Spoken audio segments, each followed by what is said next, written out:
ഇരിക്കുന്ന ആദരണീയരായ സുഹൃത്തുക്കളെ, സദസ്സിലെ ബഹുമാനികളെ, പ്രിയ മാധ്യമപ്രവർത്തകർ, ഞാൻ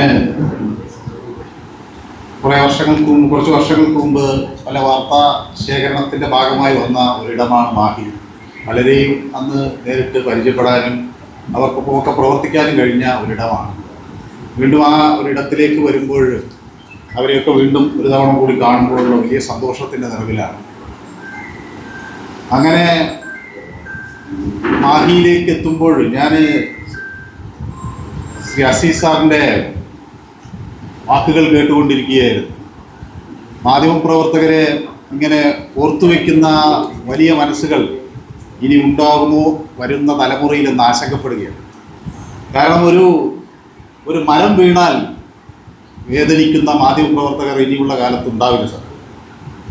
ഒരു തെരുവ് ഗായകൻ അന്തരിച്ചാൽ അത് ആ നാടിൻ്റെ ഗാനം നിലച്ചു എന്ന് കരുതുന്നവർ ഇനി അങ്ങനെയുള്ള മാധ്യമപ്രവർത്തകർ ഉണ്ടാകുമോ എന്ന സംശയം നമ്മളിൽ ബാക്കിയാക്കിയാണ് നമ്മുടെ മുൻകാല മാധ്യമപ്രവർത്തകർ കടന്നുപോയിട്ടുള്ളത്. അപ്പോൾ ഒരു ഘടികാരം നിലയ്ക്കുമ്പോൾ അതിൻ്റെ പ്രാധാന്യം എത്രയെന്ന് തിരിച്ചറിയുന്ന മാധ്യമപ്രവർത്തകരും ഇനി ഉണ്ടാകില്ല. മാധ്യമപ്രവർത്തനം വലിയ ഒരു പരിവർത്തനത്തിൻ്റെ കാലഘട്ടത്തിലാണ്. ഇത് പല ആളുകളും ഒരുപക്ഷെ തിരിച്ചറിയാതെ പോകുന്നുണ്ടോ എന്നൊരു സംശയം ഉള്ളതുകൊണ്ടാണ് ഞാനിത് പറയാൻ കാരണം NUJ-യുടെ സമ്മേളനം നടക്കുന്ന വേദികളിലും അത് ബീഹാറിൻ്റെ ഏറ്റവും ഗ്രാമീണ പ്രദേശമായ സസാറമിൽ വെച്ച് ഞങ്ങൾ ദേശീയ എക്സിക്യൂട്ടീവ് ചേർന്നപ്പോഴും ഏറ്റവും തിരക്കേറിയ നഗരമായ ഡൽഹിയിൽ ചേരുമ്പോഴും ചണ്ഡീഗറിൽ ചേരുമ്പോഴും എല്ലാം ഞങ്ങൾക്ക് അവിടെ എത്തുന്ന മുതിർന്ന ആളുകൾ നൽകുന്നൊരു ഉപദേശം നമ്മുടെ മാധ്യമപ്രവർത്തനത്തിൻ്റെ ധാർമ്മികത ഉയർത്തിപ്പിടിക്കുക എന്നതിനെക്കുറിച്ചുള്ള അതിൻ്റെ പ്രാധാന്യത്തെക്കുറിച്ചുള്ള വാക്കുകളാണ്. പക്ഷേ ആ കാലഘട്ടം അവസാനിക്കുകയാണ്. പണ്ട് നാടെന്ത് വായിക്കണമെന്ന് തീരുമാനിക്കാൻ ഒരു പത്രാധിപർക്ക് കഴിയുമായിരുന്നു. ഇന്ന് നാടെന്ത് വായിക്കണമെന്ന് തീരുമാനിക്കാൻ ഒരു പത്രാധിപർക്കും കഴിയില്ല. നമ്മൾ നാടെന്ത് ആഗ്രഹിക്കുന്നു എന്നത് അനുസരിച്ച് എഴുതേണ്ടവരായി മാറുന്ന ഒരു സാഹചര്യമാണ് നിലവിലുള്ളത്. ഞങ്ങളൊക്കെ മാധ്യമ രംഗത്തുനിന്ന് ടെലിവിഷൻ രംഗത്ത് കുറച്ചുകൂടെ ഉയർന്ന തസ്തികകളിലെത്തിയപ്പോൾ ട്രെയിനികളായി വരുന്ന ആളുകളോട് ഞങ്ങളുടെ മുകളിൽ ഇരുന്ന ആളുകൾ പറഞ്ഞ അതേ വാക്കുകൾ ഞങ്ങൾ പറഞ്ഞു കൊടുക്കാറുണ്ടായിരുന്നു. നിരന്തരം പത്രം വായിക്കണം, പത്രത്തിലെ ഓരോ ചെറിയ കാര്യങ്ങൾ പോലും സൂക്ഷ്മമായി നിരീക്ഷിക്കണം. നമ്മളൊരു പൊതുനിരത്തിൽ ഇറങ്ങുമ്പോൾ ഓരോ കാര്യവും എത്ര മാത്രം ഓരോരുത്തരെ ബാധിക്കുന്നു എന്നതിനെക്കുറിച്ച് ചിന്തിക്കണം. ഇതൊക്കെ മാറുന്നൊരു ലോകത്താണ് ഇന്ന് നിൽക്കുന്നത്.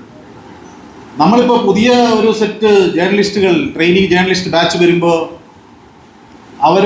അവർ പറയുന്നത് നമ്മൾ ഔട്ട്ഡേറ്റഡ് ആണ്. അവർ വളരെ ഖേദത്തോടെ ചെറിയ കുഞ്ഞുമക്കൾ, എൻ്റെ മക്കളുടെയൊക്കെ പ്രായമുള്ളവരാണ്, അവർ നമ്മുടെ സ്ഥാപനത്തിലേക്ക് വരുമ്പോൾ അവർ പറയുന്നത് സാർക്ക് ഔട്ട്ഡേറ്റഡ് ആണ്, സാർക്ക് ഇൻസ്റ്റ അക്കൗണ്ട് ഇല്ല. അപ്പം ഞാൻ വളരെ ഞെട്ടലോടുകൂടി മനസ്സിലാക്കിയത് പുതിയ തലമുറ വാർത്തകൾ അറിയുന്നത് ഇൻസ്റ്റയിലും അതുപോലെ ട്വിറ്ററിലും അതുപോലുള്ള മേഖലകളിലാണ്. അങ്ങനെയാണ് ഞാൻ ഒരു ഇൻസ്റ്റ അക്കൗണ്ട് തുടങ്ങുന്നത്. പക്ഷേ ഇൻസ്റ്റയിലൂടെ വാർത്തകൾ എഴുതാനുള്ള മാന്ത്രിക വിദ്യ ഇന്നും ഞാൻ മനസ്സിലാക്കിയില്ല. ഒരു ചിത്രത്തിന് എത്രയോ കഥകൾ പറയാൻ കഴിയും, ഒരു ചെറിയ വീഡിയോയിന് ഒരുപാട് കാര്യങ്ങൾ പറയാൻ കഴിയും. അപ്പോൾ ട്രെയിനികളായ ജേർണലിസ്റ്റുകൾ എന്നോട് പറയുന്നത് ഇന്ന് ലോകത്ത് എല്ലാ മനുഷ്യനും ഒരു മാധ്യമപ്രവർത്തകനാണ്, അവൻ ഒരു സഞ്ചരിക്കുന്ന ക്യാമറാമാനാണ്. അതുകൊണ്ട് സത്യത്തിൽ നമുക്കായിട്ടൊരു ക്യാമറാമാൻ്റെ ആവശ്യമില്ല. സഞ്ചരിക്കുന്ന ക്യാമറാമാനുണ്ട്, അവൻ വിഷ്വലെടുത്ത് ഫേസ്ബുക്കിൽ പോസ്റ്റ് ചെയ്യുന്നു.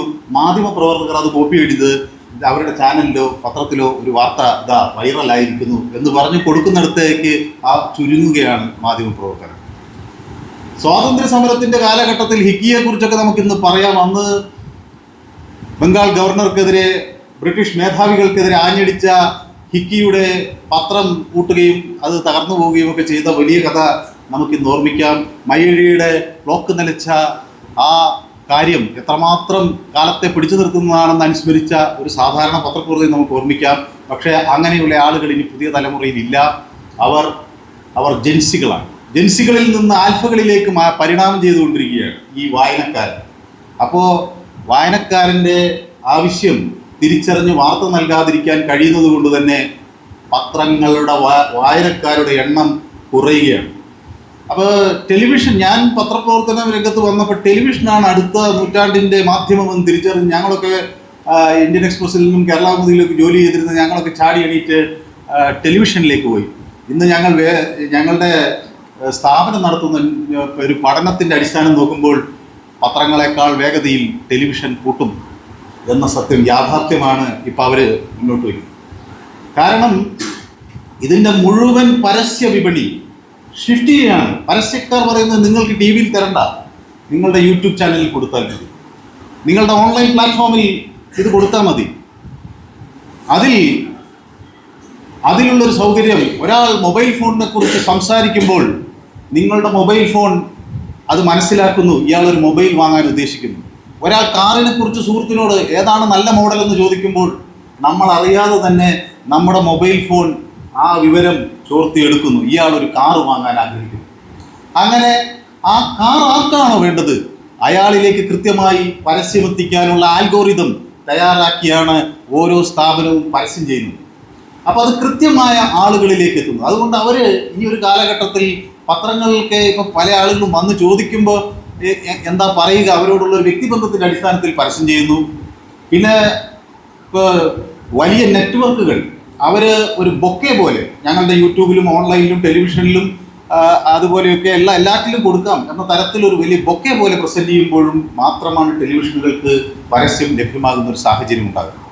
അപ്പോൾ ഒരു ജൻസി കാലഘട്ടത്തിലേക്ക് കടന്നു പോകുന്ന മാധ്യമപ്രവർത്തകനോട് ഇനി നമ്മൾ എത്ര തന്നെ സ്വാതന്ത്ര്യത്തിൻ്റെയും അതുപോലെ സമത്വത്തെക്കുറിച്ചുമൊക്കെ പറയുമ്പോഴും അവരാകെ അന്ധമായി നിൽക്കുകയാണ്. ഇതെന്താണ് ഈ മനുഷ്യൻ പറയുന്നതെന്നാണ് നമ്മളോട് ചോദിക്കുന്നത്.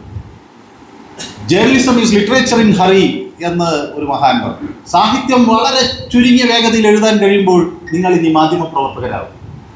നിങ്ങൾക്ക് മറ്റൊരാൾ കൊടുത്ത സമൂഹ മാധ്യമങ്ങളിൽ പങ്കുവച്ചൊരു ദൃശ്യം കുറെ കൂടി ആളുകളെ ചലിപ്പിക്കാൻ കഴിയുമെന്ന് മനസ്സിലാക്കുമ്പോൾ അത് പകർത്തി എഴുതുന്നവൻ മാധ്യമപ്രവർത്തകനാണ്.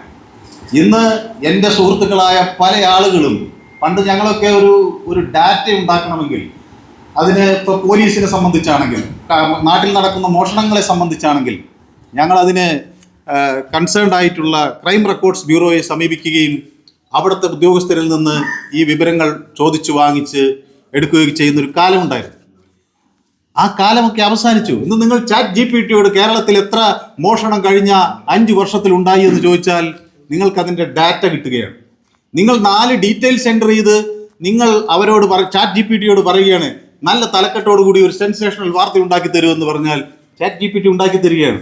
ഞങ്ങളെപ്പോലുള്ള ആളുകളൊക്കെ ഇന്നൊരു പ്രോഗ്രാം അവതരിപ്പിക്കുന്നതിന് തൊട്ട് മുൻപ് ഞങ്ങൾ ChatGPT എനിക്കൊരു ഇൻട്രോ തയ്യാറാക്കി തരുമോ എന്ന് ചോദിച്ചാൽ ChatGPT ഒരു ഇൻട്രോ തയ്യാറാക്കി തരികയാണ്. ഇത് പ്രോംപ്റ്ററിൽ നോക്കി വായിക്കുന്ന ഒരു കാലഘട്ടത്തിലേക്കാണ് നമ്മൾ നീങ്ങുന്നത്.